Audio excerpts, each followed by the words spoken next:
to the Living Local podcast with your host and local real estate broker, David Karoly. Here we'll be discussing local real estate news, market updates, and acquainting you with living locally in Summit County.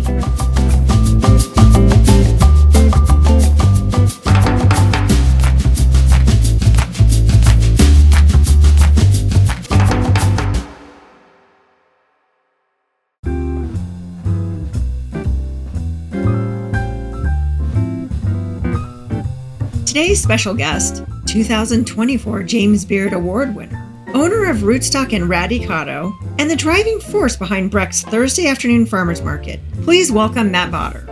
Welcome to the Living Local podcast.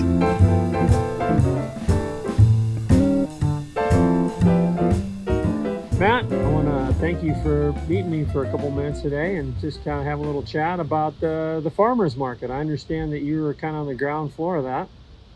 Yeah, well, thanks for having me. I was on, it was an idea. Some other people really came through to execute it, but it was definitely my idea to get a farmer's market to Breckenridge. I think we needed it. We definitely need it. It's my understanding that Nicole is the main person with that. Yeah, so a good friend of mine, Nicole Jarman. So give you the background on the story. When I first got back to town, that was from Denver, right? From Denver. Yep. By the way, in case people don't know, you were born and raised here in Summit County? I was raised here in Summit County. Wasn't born because kids weren't born up here back then. I know. But raised here, went through culinary school, worked in Breckenridge for a short time, and then I moved to Denver in 2007. Local culinary school, right? Local, Keystone. Yeah. What was it called? Colorado Mountain Culinary Institute. Yeah. Was that with Doug? Was Doug still there? Doug was still there when I was Schwartz? hired. Doug Pierce. Schwartz had moved on. Mm-hmm. Doug Pierce was still there when I first started working for Keystone, and actually they let him go right when I was starting the program. So I'd been at Keystone for a couple years, and then he opened the Arapaho Cafe and had his success. Rest his soul. So yeah. But yeah, farmers market. So I got here to the restaurant, bought this place in 2020, and a big part of my game and what's important to me in restaurants is supporting small and medium-sized local farmers. Had spent a lot of years developing those relationships with farmers in Denver for the restaurant purpose, and it was really tough. I got up here and none of those guys would make the drive. I think part of that timing, part of that distance, part of that just, I think the average person that doesn't come up here to ski with frequency thinks Breckenridge is 5 or 6 hours away from Denver, which it's not. But yeah, it was really hard, and I had to look west and develop some new relationships with people in Palisade. Mm-hmm. Chris from Uncle John's Farmer Stand was a big part of that, and helping us get those relationships rolling. And yeah, it kind of dawned on me probably in that first year of the restaurant that one, we didn't have a lot of access up here. Two, I think there's a really health conscious population that live in Breckenridge, and everything from your freak athlete, mountain bike racers and skimo people to just the average person that lives up here and enjoys being outside. But we didn't have any access to real farm raised local food. And not to hate on other farmers markets, but I think farmers markets should be about food and should be about farms. Crafts and jewelry and things like that have their place, but in my opinion, it's not part of a farmer's market. I would agree, and call me crazy, but if I go and buy something, I want to go and get it as locally sourced as possible. So if I pick up a tomato, I want it to smell like a tomato. Absolutely. And that seems like the only way to do it is to go to the farmer's market. I agree, and I think part of that's just our food chain and food supply system, and it is what it is. Like grocery stores have to do their job, and the only way to do that is to get product that maybe 4 or 5, 6, 2 weeks old, or 4 or 5, 6 days or 2 weeks old, and put it on the shelves because of the supply chains. Whereas the farmers have the access to come to their farmers market that they're represented at and serve food that they picked the day before or the day of even. So this idea started to formulate of like, how do we get a real farmers market in Breckenridge, a vendor only, like food forward farmers market. And tried to do it on my own and reach out to individual farmers and put it together. That failed miserably, at which point the next summer I called Nicole because she owns a couple of markets down in the Denver area. And I said, hey, what do you think about like a pop-up market? And we just do it, maybe 1 or 2 days in the summer and just see how the feedback is. And she was like, Matt, I just don't think this is going to work.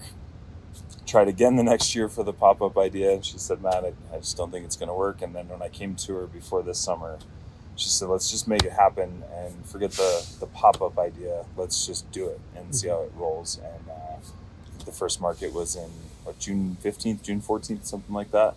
So Thursday night market. Yep. A lot of representation from the Eastern Plains, some representation from the Western Slope, and then some local stuff too. We got Bjorn's Honey selling stuff there, and I think it's been a huge success. I really believe that even as a small consumer, like buying food for your household, you have the ability to vote with your dollar, or you have buying power, and to support those people that are doing it on a small scale within our state. I think that those dollars go further, and that's really what it was all about for me.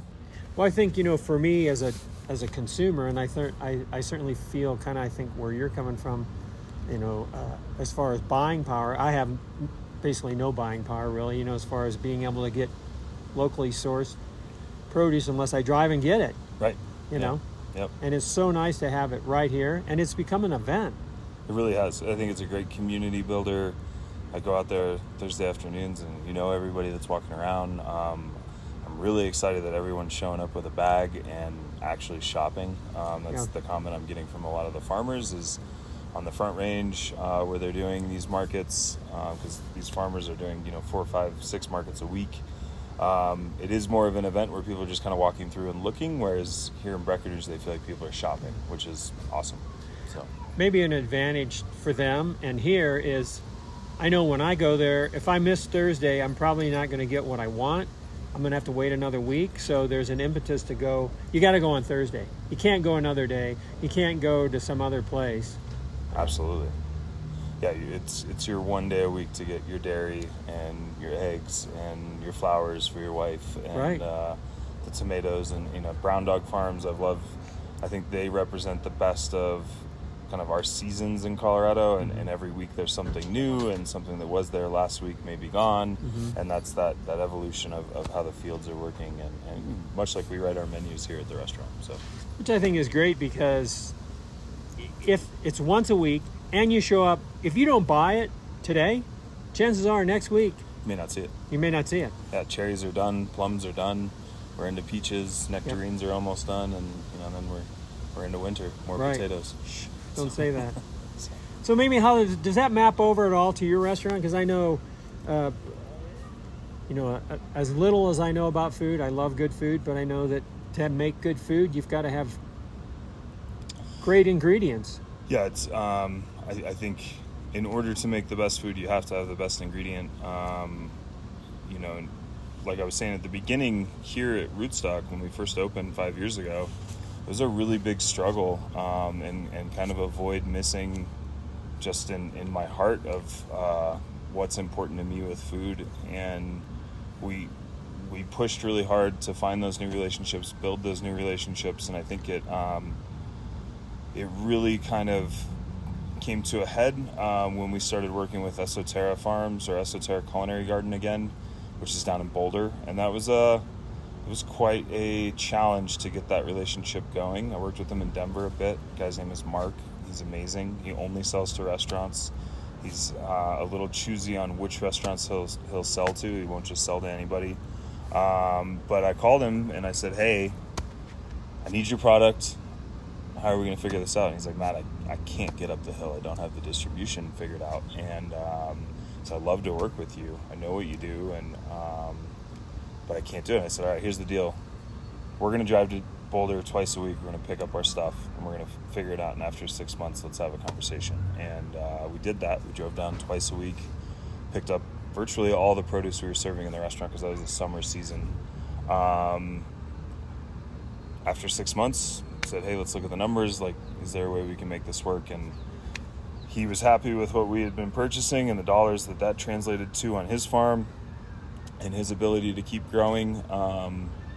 And we were able to figure out a third-party distribution where he's able to drop the order for us to a warehouse, to a company that's already coming up here, a specialty foods company that comes up here twice a week, and we're able to get his products in the back door without having to drive to Boulder.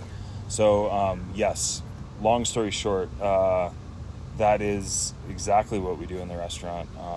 The Colorado farmers dictate how frequently and what we're changing our menu to. We're changing 10 to 11 times per year is pretty standard in the restaurant, and it really is based on conversations with those farmers and saying, hey, this is what's stopping, this is what's starting, you've got a week left on this, in 2 weeks we'll have this, and our menu changes are all built around that, and trying to be as local Colorado as we possibly can with our produce, but that translates also to our meat programs, certainly with seafood in a landlocked state. I put a little less emphasis on that from a sustainability perspective because we don't have access to an ocean close by, so we have to buy food from somewhere else. But on the produce and the meat side, we try to be all Colorado if we can. That's great. Which is tough in the winter. Yeah. Winter, we do supplement a bit, specifically from California. So, can you share with me a little bit about the path to your James Beard Award? That's a very special sure achievement. Yeah, I think, well, first and foremost, I was shocked. I had the privilege of being a chef de cuisine and a partner in a restaurant in Denver, and my mentor and executive chef and partner in that restaurant, he won his James Beard Award in 2018. Was that the Mercantile? Mercantile, yep. Mercantile, Alex Seidel. And, that was a really special experience to be part of. Certainly, I had dreams and aspirations of doing that, and I don't think it's one of those awards that I don't think any of the awards or accolades in our business are really like things that you're seeking out or doing anything to intentionally try to acquire that. I think it's just an honor to even be recognized on the long list, then again on the short list, and even just to be part of the foundation and being recognized as a leader in the industry. So for that to happen in a little restaurant in Breckenridge, one, blew my mind. I think blew the team's mind. I had no expectations of winning when we were in Chicago. I honestly had no expectations of even making the short list that first year. My only experience with it really is with Alex, and he was on they call it the long list, the initial nominees or semifinalists, which is, I think it's 20 names or 10 names within the region. He was on that for over a decade before he even made the next list, and then he was on that for a couple of years before he won the award. So my expectation when I woke up that morning in January or February, whenever it was, and found my name on the long list, that was enough. I was like, this is amazing. Our little restaurant in Breckenridge, our teams, the work that they do on a daily basis, the effort that goes into doing what we do in these restaurants day in and day out is being recognized on a national level, and it's so special. And then we made the short list, and I was like, you gotta be kidding me, like, this is amazing. And then to win all in that same year, I think it's just really a testament to the buy-in that the individuals have within the restaurant, and the focus and effort that they put into what we do on a daily basis, and the fact that they trust me to lead that. And it's just special. It's really special. So in 1 year, you went from long list to getting an award, basically? Yeah. Wow. So we went through the whole thing in 1 year. Yeah. So. Well, it sounds like to me that you run a restaurant.